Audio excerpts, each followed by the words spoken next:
Hello! Today we're going to be talking about Olympic weightlifting and all the different movements within them. Now the reason we're breaking these down and talking about all of the different exercises within the big exercise is so that you can understand all of the different positions, all of the different movements, and also what people are talking about when it comes to training in the gym, especially with Olympic weightlifting and these slightly more technical movements. Let's get into it. First off, we're going to have to talk about the three main moves and what we're going to call them. We've got the clean, which is where you have your hands about shoulder width, starting from the floor in this one, and then catching in a squat in a front rack position. We have a snatch where our arms are wide. We go from the floor to overhead in one foul swoop.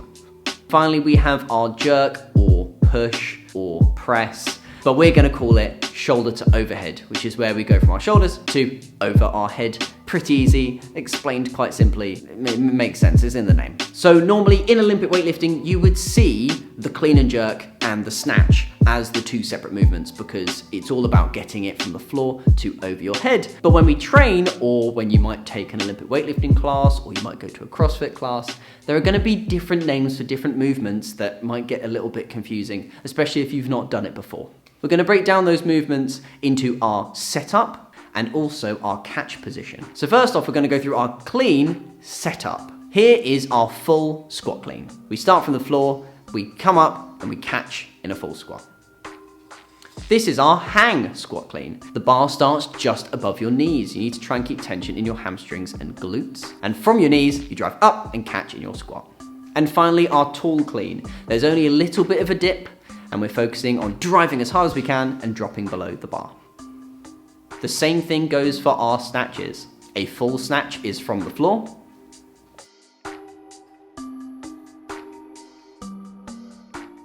A hang snatch is from our knee.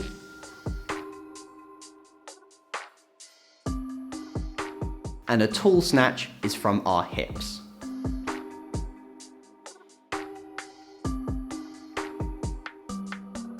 And that's how we cover our setup. It's all about the position of the bar when we first pick it up or start the full movement.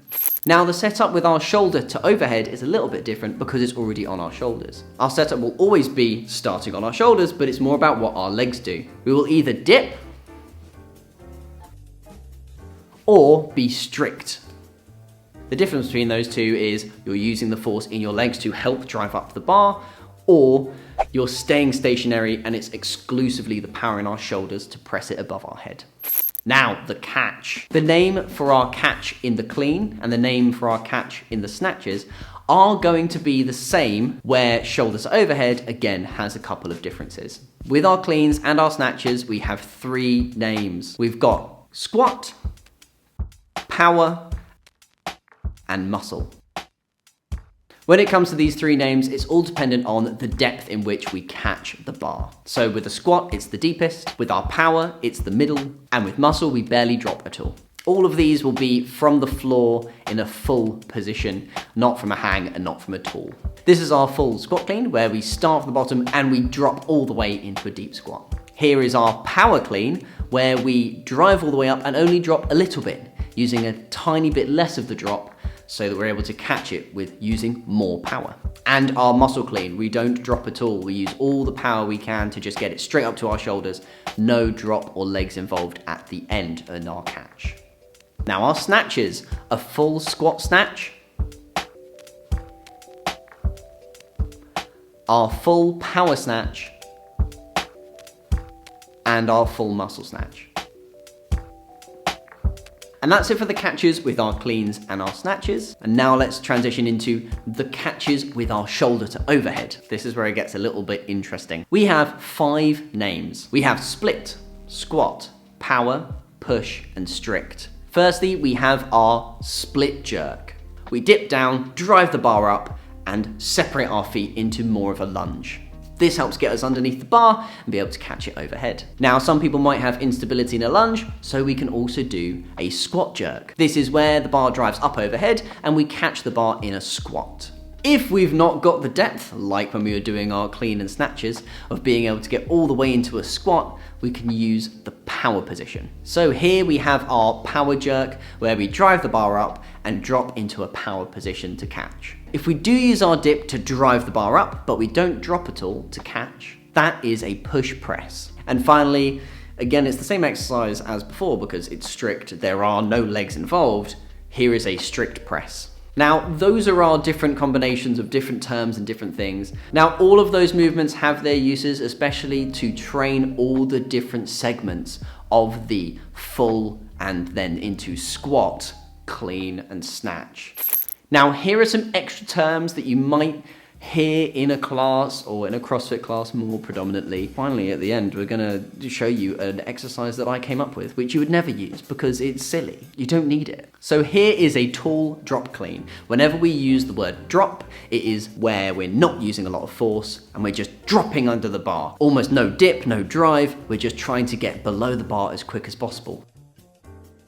Now here is our drop snatch. So in the snatch position with the bar on your shoulders, we are not going to use much force at all. We're just dropping below the bar and catching. A heaving drop snatch is a little bit different. We're going to use a little bit of a dip and drive the bar up to be able to give you more time to get underneath the bar. A pause. Now this is a little bit obvious, a little bit easy. We're going to pause in the position and then we're able to build tension in that spot to then be able to practice driving from that tougher position. A thruster. A thruster is where the bar starts on your shoulders, you do a front squat, you drive up and press the bar above your head. A cluster. This is a clean into a thruster. You pick the bar up from the ground, catch it in your clean position, and as you come up, you drive it into your thruster. And finally, if we're adding our squat jerk from earlier onto the cluster, you end up with a cluster jerk. Cluster jerk. Here's the cluster jerk, where we drive from the floor, catch it into our clean, drive up as a thruster, and before it gets to the top, we catch it in our deep squat and stand it all the way up. You don't need that exercise, it's just a funny, silly name and a good party trick to tell your friends at the gym. Hopefully this has been informative. If you've got any other questions or if you name any of these slightly differently for yourself, please let us know because there's always a million different names for the same different exercises. Love you guys, have fun, go try some of these.